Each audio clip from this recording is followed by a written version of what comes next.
Мы ходили в школу. Сынок, ты подготовился к школе? На ручку. На.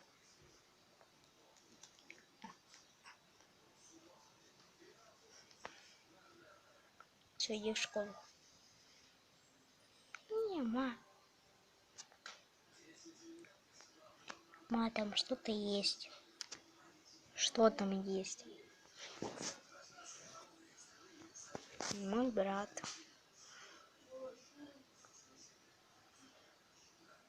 Ладно, поспи.